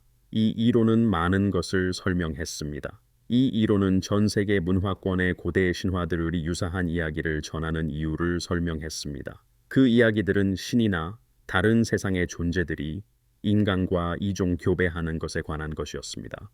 그것은 특정 가족과 혈통이 신성하거나 특별한 조상을 가지고 있다고 주장해 온 이유를 설명했습니다. 그것은 미분류 표지자의 분포가 특정 지리적 지역과 상관관계가 있는 것처럼 보이는 이유를 설명했습니다. 이 지역들은 비인간 조상에 대한 풍부한 신화적 전통을 가지고 있었습니다. 그리고 이러한 정보를 억압하려는 조직들이 존재할 수 있는 이유도 설명했습니다. 만약 특정 혈통이 비인간적 원천으로 거슬러 올라갈 수 있는 유전적 이점을 실제로 가지고 있다면 그러한 혈통에 대한 지식은 가치 있을 것입니다. 이는 유전자 연구, 선택적 번식 프로그램 또는 잠재적으로 가치 있는 특성을 가진 개체를 식별하는 데 사용될 수 있었습니다. 페트로프는 자신이 일했던 소련 프로그램이 1991년 소련 해체 후 해산되었다고 그룹에 말했습니다. 하지만 연구의 상당 부분이 보존되었다고 했습니다. 그중 일부는 민간 조직과 외국 정보기관의 손에 들어갔습니다. 일부는 파괴되거나 사라졌습니다. 그러나 페트로프는 핵심 데이터의 사본을 보관하고 있었습니다. 그는 그것이 진실을 마침내 드러내는 것이라면 기꺼이 공유할 의향이 있었습니다. 그는 스물셋 그룹의 상황을 멀리서 지켜보았고 지금까지 알려진 것을 숨기는 것을 멈출 때가 왔다고 느꼈습니다. 그룹은 페트로프의 데이터를 분석하고 그들의 자체 발견과 비교하는데 몇 주를 보냈습니다. 엘레나 로드리게스는 페트로프가 제공한 고대 DNA 염기 서열이 스물셋 그룹의 미분류 표지자와 실제로 일치한다는 것을 확인할 수 있었습니다. 고대 유골의 지리적 분포 또한 그룹 구성원들의 조상 기원과 일치했습니다. 유럽, 아시아, 그리고 중동의 유적지에서는 높은 비율의 비인간 DNA가 발견되었습니다. 이 유적지들은 스물셋 그룹의 조상들이 살았던 지역과 일치했습니다. 그 상관관계는 우연이라고 하기에는 너무 강했습니다. 그러나 유전 데이터의 확인만으로는 더 큰 질문에 답할 수 없었습니다. 이 다른 종족은 어디에서 왔을까요? 그들은 수천 년 전 지구에 도착한 외계 방문자였을까요? 그들은 인간과 함께 진화했지만 이후 멸종된 지구 종족이었을까요? 그들은 다른 차원, 다른 현실에서 온 존재였을까요? 어떤 방식으로든 건너와서 자신들의 존재에 대한 유전적 증거를 남긴 것일까요? DNA 자체는 그러한 질문에 답할 수 없었습니다. 그것은 단지 이종 교배가 일어났다는 것만 알려줄 뿐 비인간 부모 개체군이 어디에서 유래했는지는 알려주지 못했습니다. 그룹은 이러한 가능성들을 끊임없이 토론했습니다. 일부 구성원, 특히 강력한 영적 또는 종교적 전통을 가진 가족 출신들은 한 가지 해석을 선호했습니다. 그들은 비인간 DNA가 신성하거나 천사적인 존재, 즉, 더 높은 차원의 존재들에게서 왔다고 믿었습니다. 이 존재들은 인류와 상호작용하기 위해 물리적인 형태를 취했습니다. 이 해석은 에녹서와 같은 종교 경전 및 다른 신앙 전통에 유사한 기록들과 일치했습니다. 과학적 배경을 가진 구성원들을 포함한 다른 구성원들은 외계 생명체 가설을 선호했습니다. 만약 생명체가 지구에서 진화했다면 다른 행성에서도 진화했을 수 있습니다. 어쩌면 고도로 발전한 외계 문명이 인류의 초기 발달 시기에 지구를 방문했을지도 모릅니다. 그리고 그들의 일부 구성원이 의도적이든 우연이든 우리 조상들과 이종 교배했을 수 있습니다. 마커스 첸은 세 번째 가능성을 제시했습니다. 그는 이 가능성을 가장 불안하면서도 가장 그럴듯하다고 여겼습니다. 만약 비인간 유전자가 지구 외부종에서 온 것이 아니라면 어떨까요?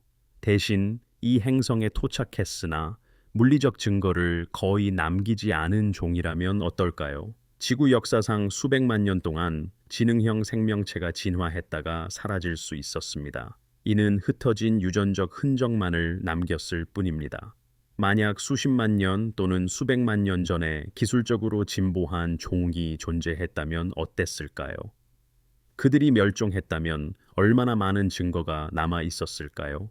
문명은 흥망성쇠를 거치며 충분한 시간이 흐르면 거의 아무것도 남기지 않을 수 있습니다. 아마도 비인간 유전자는 고대 지구 문명에서 유래했을 것입니다. 그 문명은 붕괴하기 전에 큰 발전을 이루었습니다. 소수의 생존자만이 초기 인류와 교배했고 그들의 혈통은 사라졌을 수 있습니다. 각 이론은 장점과 문제점을 모두 가지고 있었습니다.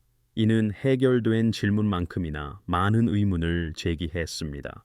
그러나 그룹에게 한 가지 사실은 점점 더 분명해졌습니다. 그들은 이 미스터리를 스스로 해결할 수 없다는 것이었습니다. 그들은 더 많은 데이터와 전문 지식, 그리고 자원이 필요했습니다. 그들은 자신들의 연구 결과를 더 많은 사람들에게 알릴 필요가 있었습니다. 더 나은 도구와 깊은 지식을 가진 과학자나 연구기관이 이 조사를 맡아주기를 바랐습니다. 문제는 이미 그들이 대중에게 공개를 시도했지만 반응이 좋지 않았다는 점입니다. 주류 언론은 이 이야기를 단순한 호기심으로 취급했습니다. 주류 과학계는 이를 사이비 과학으로 일축했습니다. 그리고 이제 그들 중 한 명이 의문의 상황에서 사라졌습니다. 앞으로 나아갈 길은 불분명했습니다. 이야기를 처음으로 공유했던 고등학교 생물학 교사 사라 미첼이 해결책을 제안했습니다. 그들을 진지하게 받아들이는데 관심이 거의 없었던 주류 기관을 설득하려 하지 말아야 했습니다.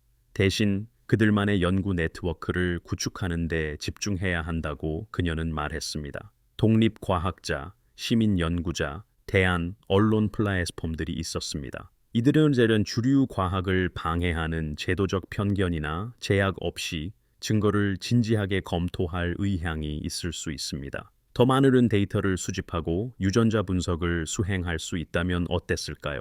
공개 동료 검토와 대중의 감시를 허용하는 형식으로 결과를 발표할 수도 있습니다. 그러면 회의론자들조차 인정해야 할 증거를 구축할 수 있었을 것입니다.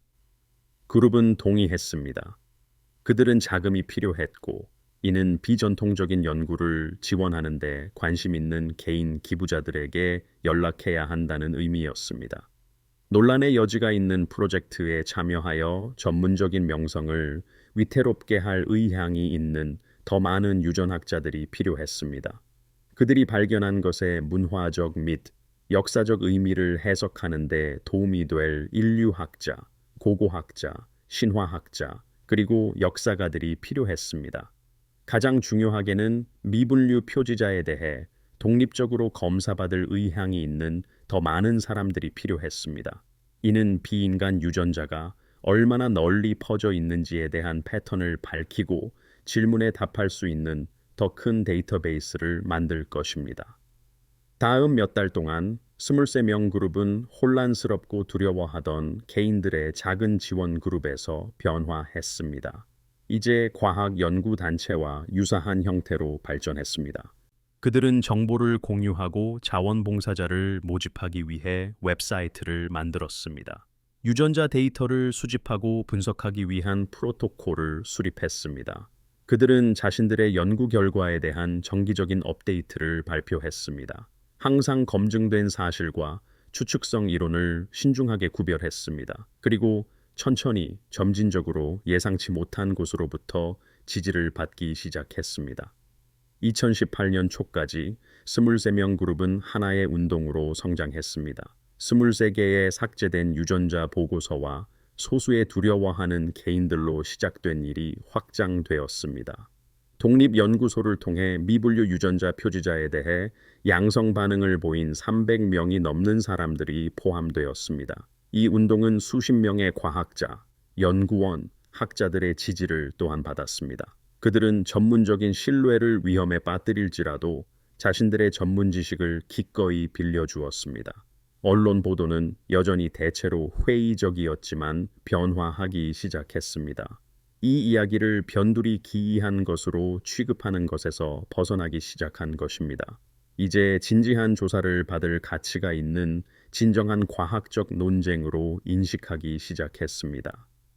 스위스의 한 주요 유전학 연구소가 비인간 유전자를 보유하고 있을 수 있다고 믿는 자원봉사자들의 샘플을 대규모로 분석하기로 동의하면서 전환점이 찾아왔습니다. 진테크 이노베이션스 연구소는 사설 기관으로 대규모 기관들이 피하는 논란에 여지가 있는 연구를 수행하는 것으로 명성이 높았습니다.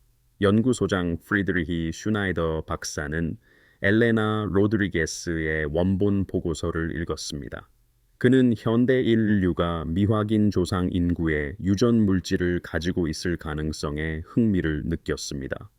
그는 23명 그룹이 자원봉사자를 모집하고 샘플 수집의 물류를 처리할 수 있다면 200개의 샘플을 무료로 분석해 주겠다고 제안했습니다. 반응은 압도적이었습니다. 기회를 발표한 지 2주 만에 5,000명이 넘는 사람들이 참여를 신청했습니다. 많은 이들이 23명 그룹의 연구를 중심으로 형성된 온라인 커뮤니티의 회원이었습니다. 다른 이들은 단순히 가족 역사나 개인적 경험으로 인해 자신이 뭔가 다를 수도 있다고 궁금해하는 호기심 많은 개인이었습니다. 프로젝트 주최 측은 참가자를 선정하기 위한 선별 과정을 만들어야 했습니다. 이전 분석에서 가장 높은 이상 표지자 농도를 보였던 지리적 지역과 조상 연결고리가 있는 사람들을 우선시했습니다. 6개월 뒤 결과가 나왔을 때 예상보다 훨씬 광범위하고 복잡한 그림이 드러났습니다. 분석된 200개 샘플 중 68개가 5% 이상의 미분류 유전자 표지자를 보였습니다. 이는 34%의 적중률로 표지자가 희귀 돌연변이나 오염 유물일 경우 예상되는 것보다 훨씬 높았습니다. 그 표지자들은 실제였고 널리 퍼져 있었으며 다양한 지리적 및 민족적 배경을 가진 사람들에게서 나타났습니다. 특정 인구 집단에서 더 높은 평균 퍼센티지를 보였습니다. 그러나 비인간 유전자를 가진 대표자가 전혀 없는 주요 인간 인구 집단은 없었습니다. 훨씬 더 중요하게도 진테크 이노베이션스의 분석은 미분류 표지자의 여러 뚜렷한 변형을 식별했습니다. 단 한 가지 유형의 비인간 유전자만이 인류 유전자 풀에 들어온 것이 아니었습니다. 인류 선사시대의 다양한 시점에서 유전 물질을 기여한 비인간 원천 인구가 적어도 셋, 어쩌면 넷에 달하는 것으로 보였습니다. 각 변형은 지리적 지역과 민족 그룹에 걸쳐 약간 다른 분포를 보였습니다.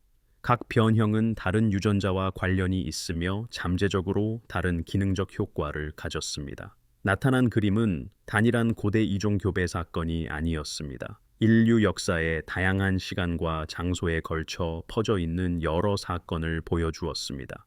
슈나이더 박사팀은 어려움이 있었음에도 불구하고 자신들의 연구 결과를 동료 심사 저널에 발표했습니다. 이 논문은 고대 유전자와 인간 진화에 초점을 맞춘 더 전문적인 출판물에 의해 수락되기 전까지 세계의 주요 유전학 저널에서 거부되었습니다. 심지어 그 후에도 저널은 전례 없는 면책 조항을 명시하며 논문 게재를 주장했습니다. 이 면책 조항은 연구 결과가 매우 논란의 여지가 있다는 내용이었습니다. 정립된 과학으로 받아들여지기 전에 독립적인 재현이 필요하다고 언급했습니다.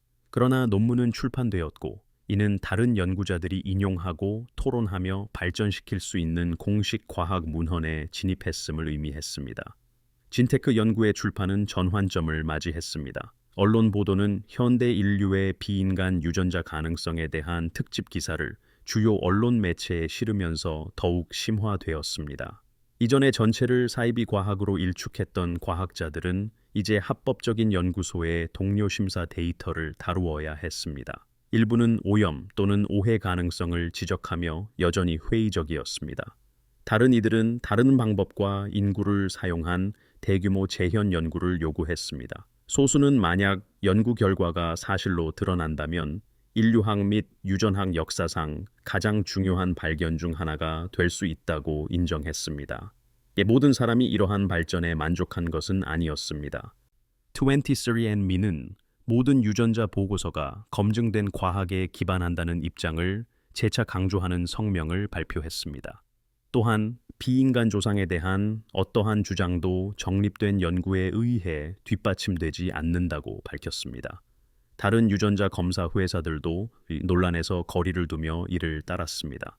그러나 중요하게도 그들 중 어느 누구도 연구 결과를 명확하게 반박하기 위한 자체 대규모 연구를 수행하겠다고 제안하지 않았습니다. 이는 마치 그들이 인정하고 싶지 않은 것을 확인할 위험을 감수하기보다 그럴듯한 부인 가능성을 유지하는 것을 선호하는 것 같았습니다.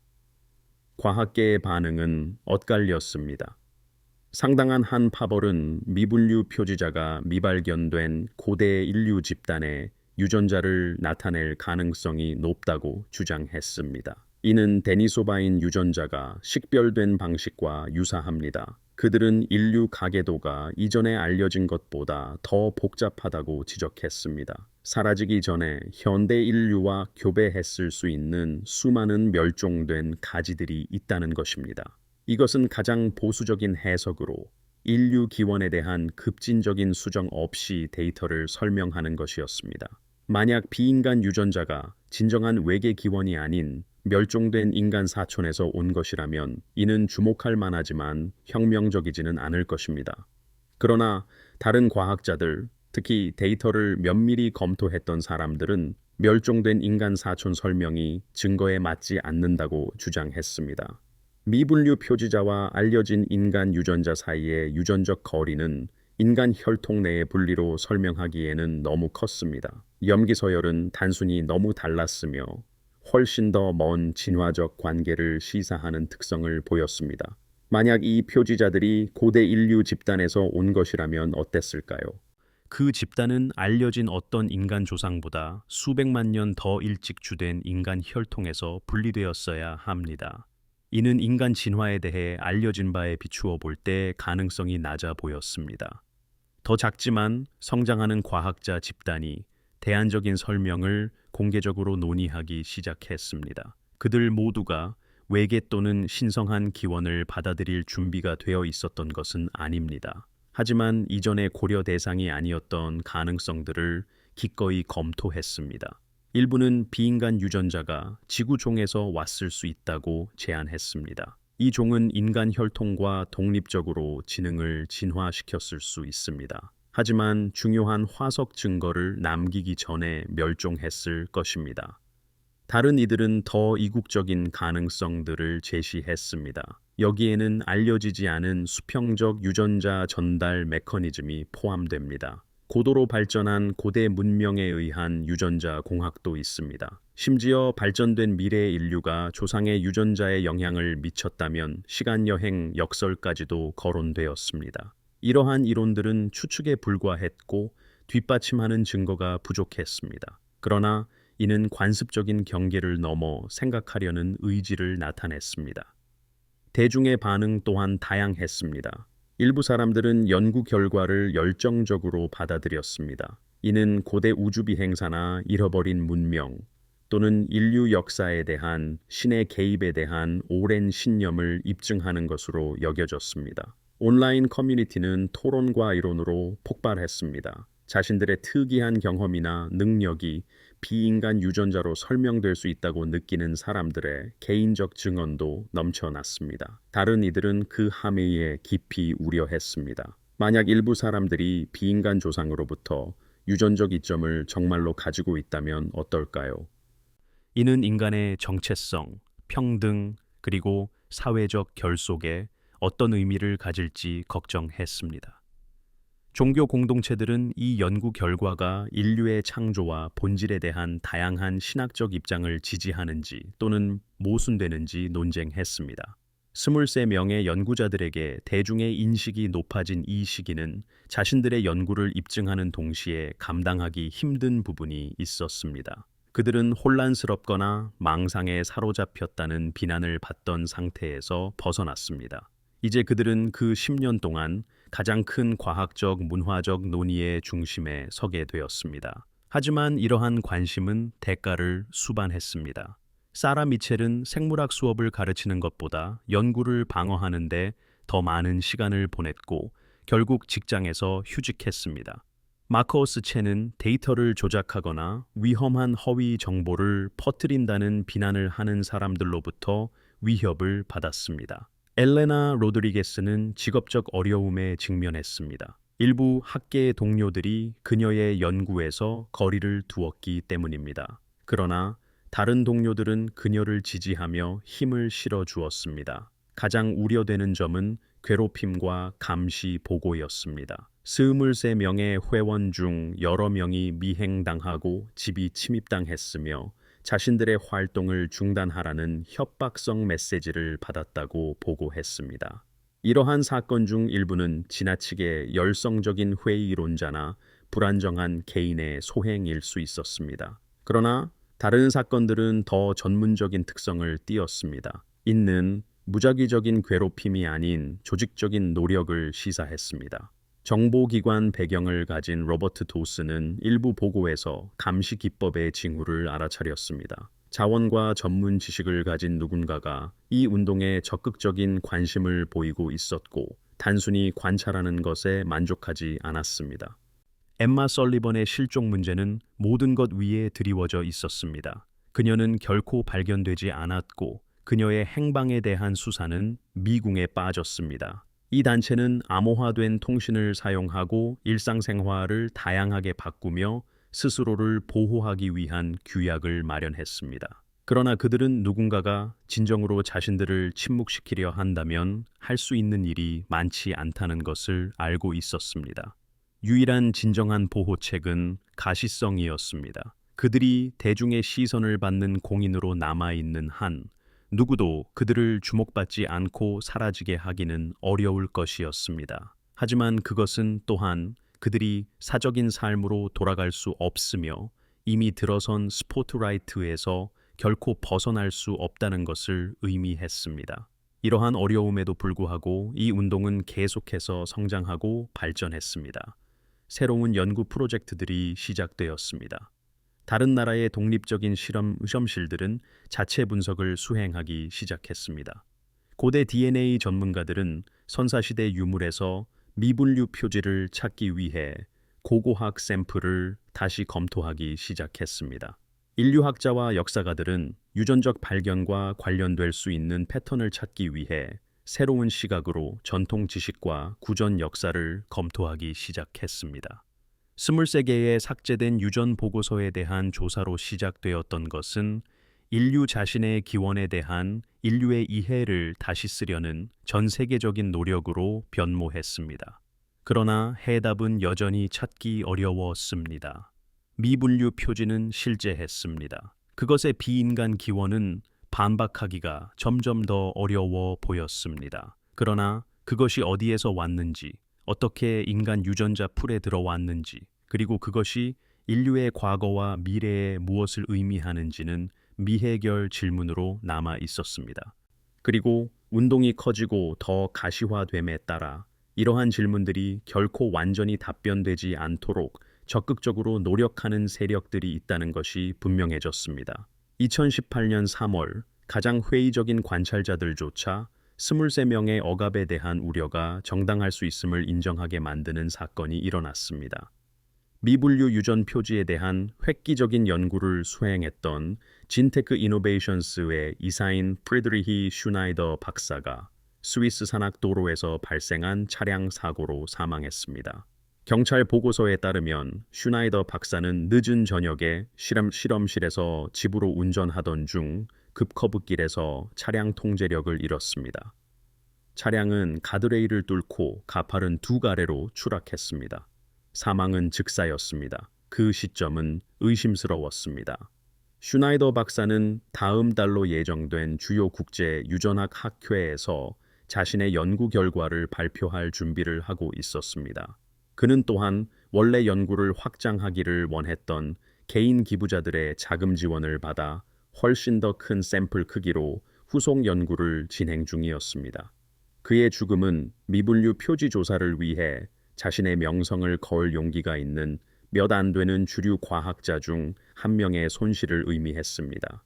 또한 그의 전문 지식과 그가 프로젝트에 가져온 기관의 신뢰성 상실을 의미했습니다. 23명의 연구자들은 즉시 살해당했을 가능성을 의심했지만 증거는 없었습니다. 스위스 당국의 조사에서는 사고가 겉으로 보이는 것 외에 다른 것이었다고 암시할 만한 어떠한 것도 발견되지 않았습니다.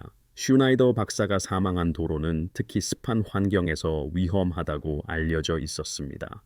슈나이더 박사의 차량은 잘 관리되었지만 새 차는 아니었으며 기계적 결함이 가능한 기여 요인으로 언급되었습니다.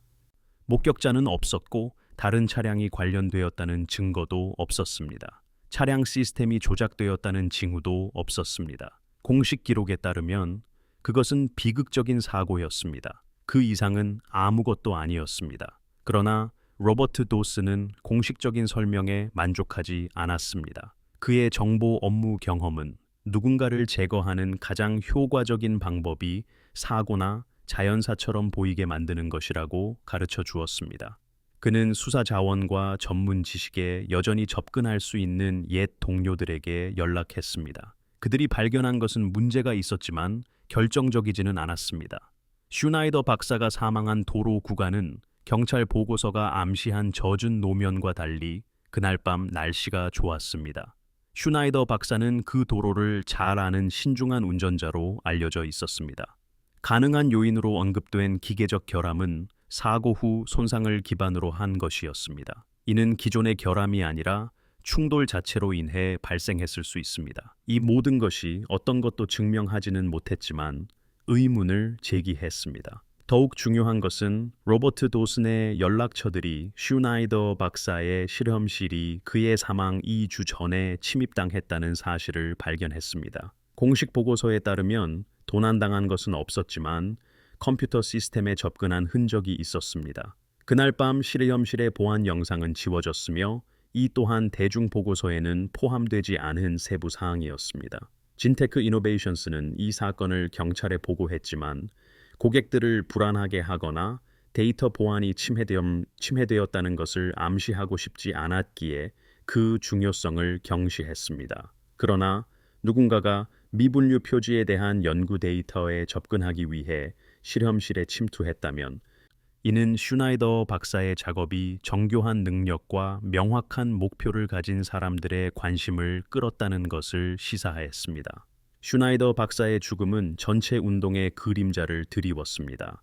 만약 그가 자신의 연구 때문에 살해당했다면 미분류 표지를 조사하는 데 관련된 모든 사람이 잠재적으로 위험에 처해 있었습니다. 23명의 연구자들은 보안 조치를 강화했지만 어려운 결정에도 직면했습니다. 그들은 위험에 처할 수 있음을 알면서도 활동을 계속해야 할까요? 숨어들어가 비밀리에 연구를 계속해야 할까요? 아니면 프로젝트를 완전히 포기하고 평범한 삶으로 돌아가 일부 미스터리는 너무 위험해서 추구할 수 없다는 것을 받아들여야 할까요? 이 단체는 선택 사항을 논의하기 위해 1년의 암호화된 화상 회의를 개최했습니다. 대화는 강렬하고 감정적이었습니다. 일부 회원들은 자신들이 무엇과 맞서고 있는지 더 잘 이해할 때까지 적어도 일시적으로는 물러서야 한다고 주장했습니다. 다른 회원들은 슈나이더 박사의 죽음이 정말 살인이라면 그들의 작업이 그 어느 때보다 중요해졌다고 주장했습니다. 누군가는 인류 기원에 대한 진실을 숨기기 위해 기꺼이 살인을 저질렀습니다. 그것만으로도 중요한 무언가가 걸려 있고 강력한 이해관계자들이 억압하려는 무언가가 있다는 것을 증명했습니다. 물레어 선다는 것은 그러한 이해관계자들이 승리하도록 내버려 두는 것을 의미할 것이었습니다. 사라 미첼은 미결정 회원들의 많은 마음을 움직이는 열정적인 주장을 펼쳤습니다. 그녀는 그들이 이미 돌이킬 수 없는 지점을 지났다고 지적했습니다. 그들의 연구는 대중에게 공개되어 있었습니다.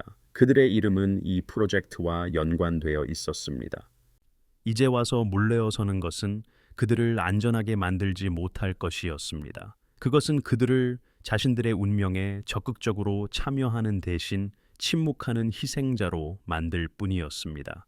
그들에게 있는 유일한 진정한 보호는 그들의 작업을 계속해서 가시화하고 대중의 지지를 계속 구축하는 것이었습니다. 그리고 기관들이 그들이 제기하는 질문들에 답하도록 계속 강제하는 것이었습니다. 침묵은 그들을 구하지 못할 것입니다. 오직 진실만이 그렇게 할 수 있었습니다.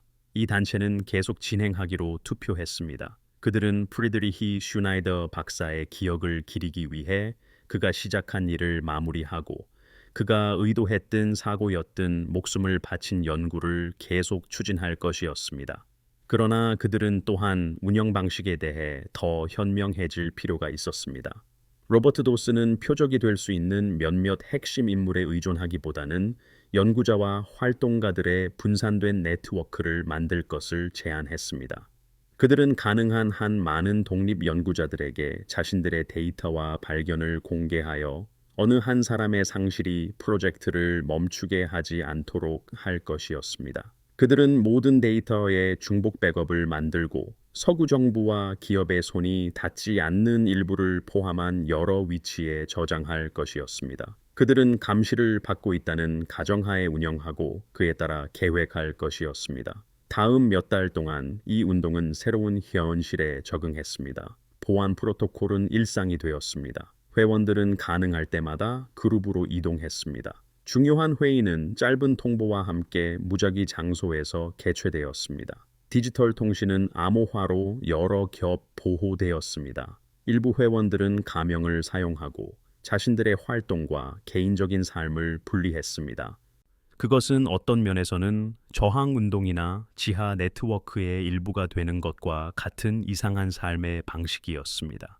이러한 예방 조치에도 불구하고 혹은 어쩌면 그들 때문에 연구는 계속되었고 심지어 가속화되었습니다. 새로운 실험실들이 프로젝트에 참여했습니다. 더 많은 자원자들이 테스트를 위해 나섰습니다. 미분류 표지를 가진 개인들의 데이터베이스는 1000건이 넘는 사례로 늘어났습니다. 비인간 DNA가 인간 개체군에 유입된 특정 지리적 및 시간적 군집을 가리키는 패턴이 나타나기 시작했습니다. 중앙아시아, 지중해, 북유럽 및 동아시아 일부 지역에서 가장 높은 농도를 보였습니다.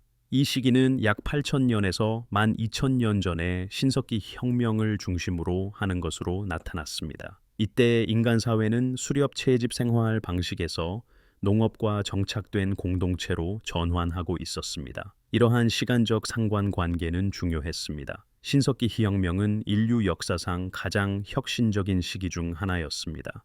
이는 우리가 아는 문명의 시작을 알리는 것이었습니다. 이 시기 동안 인간은 농업을 발전시키고 동물을 길들였으며 영구적인 정착지를 건설했습니다. 또한 최초의 복잡한 사회를 만들었습니다. 인간 문화 발전의 이러한 갑작스러운 가속화에 대한 전통적인 설명은 환경 요인과 시간 경과에 따른 지식 축적에 초점을 맞추었습니다. 그러나 만약 다른 요인, 즉 특정 인간 개체군을 급속한 발전으로 이끈 또 다른 촉매가 있었다면 어떨까요? 비인간 종과의 접촉이 신석기 혁명이 일어날 수 있도록 지식, 기술 또는 유전적 향상을 제공했다면 어떨까요? 이 이론은 촉매 가설로 알려지게 되었습니다. 이 가설은 스물셋과 함께 일하는 인류학자 및 역사학자 팀이 개발했습니다.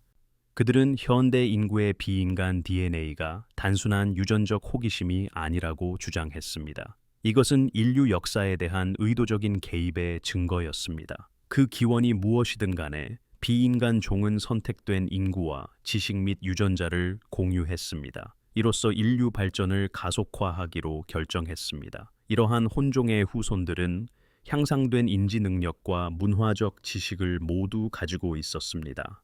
이는 순수한 인간 인구보다 이들에게 이점을 주었습니다. 이러한 혼종 혈통은 문명으로의 전환을 통해 사회를 이끄는 지도자, 혁신가, 샤먼, 그리고 사제가 되었습니다. 촉매 가설은 왜 그렇게 많은 고대 문화가 기원 이야기를 가지고 있었는지 설명했습니다. 이 이야기들은 인간에게 문명의 기술을 가르친 신이나 다른 세계의 존재들을 특징으로 합니다. 수메르 신화는 아눈나키가 농업, 문자, 수학을 가르치기 위해 강림했다고 언급했습니다. 이집트 전설은 신들이 파라오의 통치를 확립하고 최초의 사원을 건설했다고 묘사했습니다. 메소아메리카 전통은 케찰코아틀과 다른 문화 영웅들이 하늘에서 지식을 가져왔다고 전했습니다. 만약 이것들이 단지 신화가 아니라 실제 사건에 대한 문화적 기억이었다면 인류 문명은 이 고대 개입 덕분에 존재했을지도 모릅니다. 하지만 촉매 가설은 또한 불편한 윤리적 질문들을 제기했습니다. 만약 어떤 인구는 향상을 위해 선택되었지만 다른 인구는 그렇지 않았다면 이것은 무엇을 의미할까요? 인류의 발전이 자연 진화가 아닌 외부 설계에 의해 유도되었다는 뜻일까요? 인간 사회의 불평등과 계층 구조가 고대 혼종의 뿌리를 둔 유전적 기반을 가지고 있다는 의미일까요? 이것들은 인종차별적이거나 우월주의적인 이데올로기를 지지하도록 쉽게 왜곡될 수 있는 위험한 사상이었습니다. 스물셋은 이 위험을 극도로 인지하고 있었습니다. 그들은 비인간 DNA 표지를 가지고 있다고 해서 누구도 우월하거나 열등하지 않다는 점을 강조하려고 노력했습니다. 이는 복잡한 인간 혈통의 일부일 뿐이었습니다. 네안데르탈 DNA나 다른 유전적 변이를 가지고 있는 것과 비교할 때 인간적 가치면에서 더 중요하지 않았습니다. 그럼에도 불구하고 오용의 가능성은 실제였습니다. 백인 우월주의 집단은 연구를 자신들의 인종 이론을 증명한다고 주장하며 전유하려 했습니다. 음모론자들은 파충류 지배자나 일루미나티 혈통에 대한 주장을 지지하기 위해 이 연구 결과에 집착했습니다. 스물셋은 정당한 과학적, 역사적 질문을 추구하면서도 계속해서 자신들의 작업을 이러한 왜곡들과 분리해야 했습니다. 이것은 섬세한 균형이었으며 그들이 항상 유지하는 데 성공한 것은 아니었습니다. 2018년 6월 상황은 절정에 달했습니다. 한 주요 뉴스 조사는 여러 유전자 검사 회사들이 적절한 동의 없이 고객 DNA 데이터를 제약회사 및 정부 기관과 공유하고 있음을 폭로했습니다. 이러한 폭로는 대중의 분노를 촉발했으며 미국 의회 청문회로 이어졌습니다. 또한 여러 유럽 국가에서 의회 조사를 야기했습니다. 스물셋은 기회를 포착했습니다. 만약 국회의원들이 이미 프라이버시 침해로 유전자 검사 회사들을 조사하고 있다면 어떨까요? 아마 그들은 비인간 혈통을 보여주는 보고서 삭제도 기꺼이 조사할 것입니다. 사라 미첼, 마케오스 첸, 로버트 도스는 유전자 검사 관행을 조사하는 의회 소위원회에 증언하기 위해 워싱턴 DC로 갔습니다. 이것은 그들을 국가적 감시의 대상이 되게 할 고위험 행동이었습니다. 그러나 그들은 이 문제를 공식 기록으로 남길 때라고 느꼈습니다. 만약 그들이 의회로 하여금 23andMe가 왜 그 23개의 보고서를 삭제했는지 설명하도록 요구할 수 있다면 어떨까요? 그것은 그들이 거의 2년 동안 찾아왔던 투명성과 책임감을 마침내 제공할 수 있을 것입니다. 증언은 6월 하순 화요일 아침으로 예정되어 있었습니다. 전날 밤 사라는 알 수 없는 번호로부터 전화 한 통을 받았습니다. 전화 너머의 목소리는 차분하고 전문적이었지만 극도로 섬뜩했습니다. 전화를 건 사람은 그녀의 전체 이름, 주소, 가족 구성원의 이름을 알고 있었습니다. 발신자는 다음 날 증언하면 후회하게 될 것이라고 그녀에게 말했습니다. 구체적인 위협은 없었지만 그 함의는 분명했습니다. 이것은 무작위 장난 전화가 아니었습니다. 자원과 정보를 가진 누군가가 그녀에게 침묵을 지키라고 경고하고 있었습니다. 사라는 무엇을 해야 할지 고민하며 잠 못 이루는 밤을 보냈습니다. 그녀는 로버트에게 전화했고 로버트는 그녀에게 증언을 강행하지 말라고 조언했습니다. 그녀의 생명이나 가족의 안전을 위협할 가치가 없었습니다. 하지만 마커스는 반대로 주장했습니다. 만약 지금 물러난다면, 만약 그들이 위협에 침묵한다면 그들이 노력했던 모든 것이 사라질 것이라고 했습니다. 그 위협은 그들이 올바른 길을 가고 있음을 증명했습니다. 누군가가 그들이 밝힐 것을 두려워하고 있다는 뜻이었습니다. 그들은 끝까지 해야 했습니다. 결국 사라는 스스로 결정을 내렸습니다. 그녀는 증언할 것이었습니다. 그녀의 보고서에 무슨 일이 있었는지, 그리고 그것이 무엇을 의미한다고 믿었는지에 대해 진실을 말할 것이었습니다. 결과가 있다면 그녀는 그것을 감당할 것이었습니다. 하지만 그녀는 침묵하도록 협박당하지 않을 것이었습니다. 진실은 모든 것을 잃더라도 싸울 가치가 있었습니다. 그리하여 2018년 6월의 화요일 아침, 사라 미첼은 의회 청문회장으로 걸어들어가 말하기 시작했습니다. 그녀는 자신의 증언이 사건들을 촉발할 것이라는 것을 알지 못했습니다. 이 사건들은 2년 이상의 조사와 옹호를 거쳐 마침내 인류의 비인간 혈통에 대한 완전한 진실을 밝혀낼 것이었습니다. 하지만 이것은 또한 일부 사람들이 그 진실을 숨기기 위해 얼마나 멀리 갈 의향이 있었는지도 드러낼 것이었습니다. 그리고 이 조용한 전쟁의 판돈이 그 누구도 상상했던 것보다 훨씬 더 높았던 이유를 보여줄 것이었습니다.